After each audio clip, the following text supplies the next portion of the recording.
It's coming. I don't know that I'm going to give it to you. We're going to learn. Look, it came out of China. Okay? Whether people like to say it or not, everybody knows that. I guess it pretty much, I think that's pretty much known. They tried to blame Europe. They were saying it came out of Europe. It came out of China. Went to Europe, went here, went to 184 countries, probably more than that now. That was a week ago, 184 countries. Can you believe it?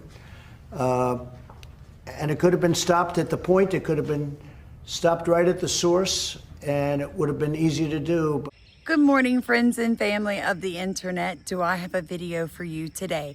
So for the ones of you that heard it, yes, President Trump actually put a framework around gain of function testing, studies, the whole 9 yards. Let's get into it, folks. So my name is Samantha. I am the owner-operator of a 2-acre farmstead here in Southeast Louisiana. Once, a long, long time ago, I was an educator, and I still sort of do that today, but I do it for you and not for children. So yesterday, if you were paying attention on just a few channels, our amazing president actually admitted that COVID, SARS, was possibly, and let me use my words carefully so that YouTube doesn't totally dismantle my channel, created in a lab in Wuhan through gain of function. Gain of function research. Gain of function research is a type of biomedical research where pathogens are adulterated viruses or adulterated to make them more potent or to change the way that they function. Many people believe that gain of function research was one of the key causes of the COVID pandemic that struck us in the last decade. What this executive order does, first of all, it provides powerful new tools to enforce the ban on federal funding for gain of function research abroad. It also strengthens other oversight mechanisms related to that issue and creates an overarching strategy to ensure that biomedical research in general is being conducted safely and in a way that ultimately protects human health more. It's a big deal. It could have been that we wouldn't have had the problem we had. Right? A lot of people say that, sir. If we had this done earlier. Thank you. Okay, go ahead. So I want you to think of this. Gain of function. What is the definition of that? To gain, right? It means to get, to add, to increase, to gain, to put on, to put in. What is function? Means to work or operate in a particular way. So when you gain function, it is changing the natural inclination of that virus. It is giving it more functions outside of what it naturally would have. But what I found most interesting was the information that was given to the public last night, if you had ears to hear. So by 1969, the CIA had admitted that they had enough gain of function viruses to nuclearize, demolish, destroy every human on this earth, and it would only cost them 29 cents a person. Folks, this is out of control. What we heard last night was it's not just the United States military. It is private corporations funding gain of function research as a weapon. We heard the truth in every which way you want to shake that sucker. So guys, look, YouTube demonetized me for this type of content. The truth. For not allowing liberal news medias to continue to lie to you and or me. So if you'd like to support us, anything you could send would be a blessing, because yes, I am debt free, but I do still have bills.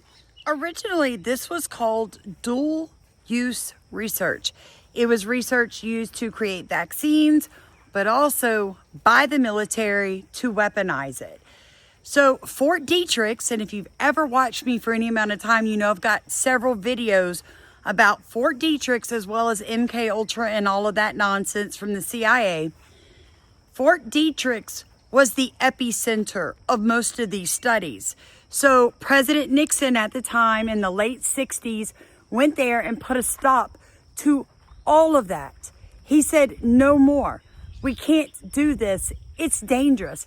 Guys, look, there's not a scientific room or building or any kind of CDC or anything else that has not had a leak. Laboratory leaks are going to happen.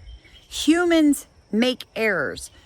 I want to show you something. Then in 2002, there were 3 leaks. 2 of those in the United States. One was from a laboratory, one was from Fort Detrick's. Folks, accidents happen. People get stuck with needles. People drop vials. People steal live viruses out of supposedly secure biolabs all the time. You've seen movies. We've all seen movies. That predictive programming of the epidemic and the next big epidemic that's going to take out the human race. We've all seen it. That year, President Nixon went to Fort Detrick and announced a unilateral end to this kind of research, what they called dual-use research that was for vaccination and also for military purposes. He then persuaded over 180 countries to sign the Bioweapons Charter in 1973. That basically ended gain-of-function research around the globe until 2002. Or 2001, after the anthrax attacks, we passed the Patriot Act, and the Patriot Act had a provision, a little-known provision in it, that said that although the Bioweapons Charter is still in effect, and the Geneva Convention is still in effect, U.S. federal officials who violate it cannot be prosecuted. And that relaunched a bioweapons arms race, and that was driven by gain-of-function research. In 2014, 3 of those bugs escaped from U.S. labs, and President Obama declared a moratorium on future use, and instead a lot of that research was moved offshore to the Wuhan lab. With a very quick Google search, I found 4 different times in 2014, 4, that there were lab leaks. And usually it's because someone mislabeled the vial, did not put it back in biosecurity, but just shipped it somewhere it didn't need to go, or it got on the clothing of the scientist, infecting other people and animals. Folks, human error is a big thing. Do you know anything about hospitals and nursing? More patients die in hospitals due to human error of medicine and treatment than any other thing, okay? You're most likely going to die by somebody accidentally overdosing you or giving you a medicine that counteracts and, affects another medication than you are disease or whatever put you in the hospital. The point I'm trying to make is you cannot play God. And playing with these viruses, mixing these viruses, gaining function for these viruses is not okay. Now, if you look at the NIH, which is the National Institute of Health's explanation of the 3 different types of gain of function, and it's a lot to read, so you can pause the video here and take a second and read it. But they break it down into 3 different types. The first level being not so bad, down to the 3rd level where they're basically just creating a virus that would never happen in nature. There's no way that it would leave an animal and mutate in mammalian cells to the extent that these people are mutating them. They do it for fun, okay? They're mad scientists. There were even whispers that the last, it's the only way I can say it, had cobra venom in it. What? You want us to believe that it originated from a mammal that flew in the air and only comes out at night, rhymes with hat, somehow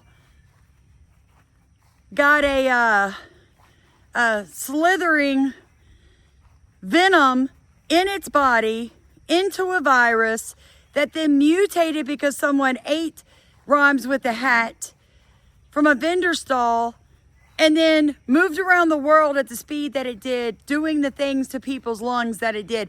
Come on now. We not stupid. Stop. And then the WHO, the World Health Organization, put out a report basically saying that SARS, COVID, being created in a lab was the least likely possibility. It was the least likely thing to have happened. We fast forward 4 years and we know that you guys lied. You lied to the world. You lied to people. There were people dying alone in hospitals because Fauci and his mad scientists, and that's all I can say, or they'll take the video down and they'll take my entire channel down. But I just posted some things around my head. Take a second and read those, folks. That is what the WHO is claiming. Fast forward to now, and we know without a doubt that this thing was created in a lab in Wuhan.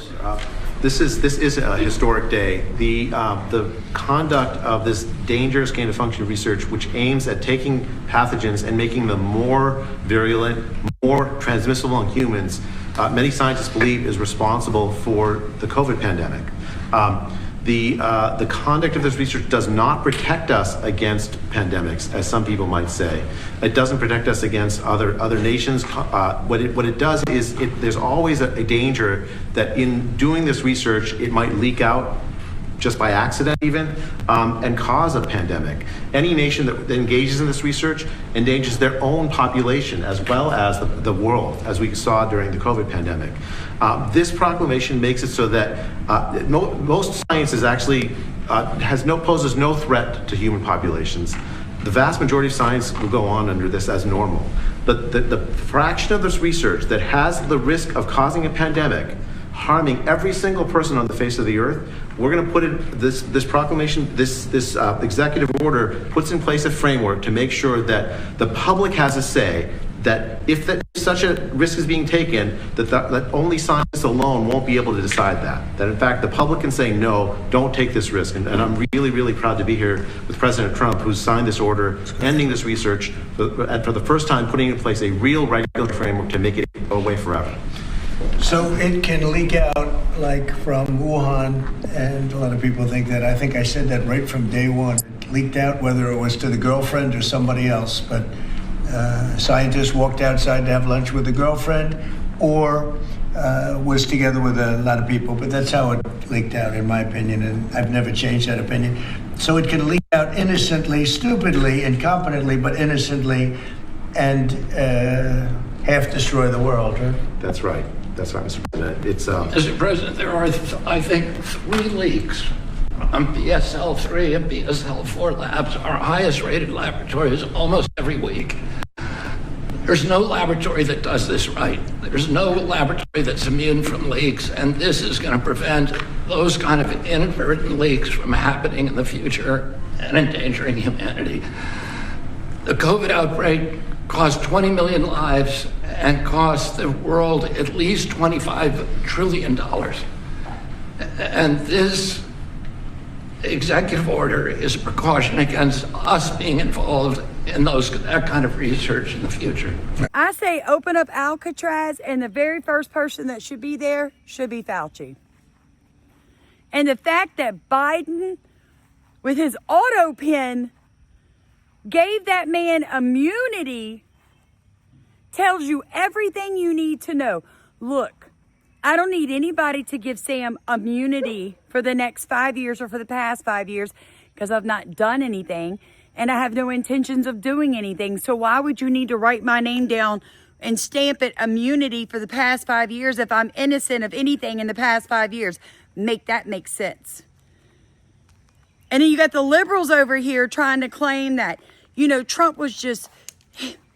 He's Chinese phobic. He's Asian phobic. Asian hate. Chinese hate. Guys, y'all know what this world needs? It needs Jesus. I love y'all so very much. Hit the like button. Hit the subscribe button. Make sure you've got the bell rung so you get all the videos. Sometimes I'll put out 4. Sometimes I'll put out 0. Whatever the Holy Spirit tells me to cover, that's what I'm covering that day. Love you guys so very much. Please consider rowing with us so I can continue doing this. Now Sam's got to get on the farm.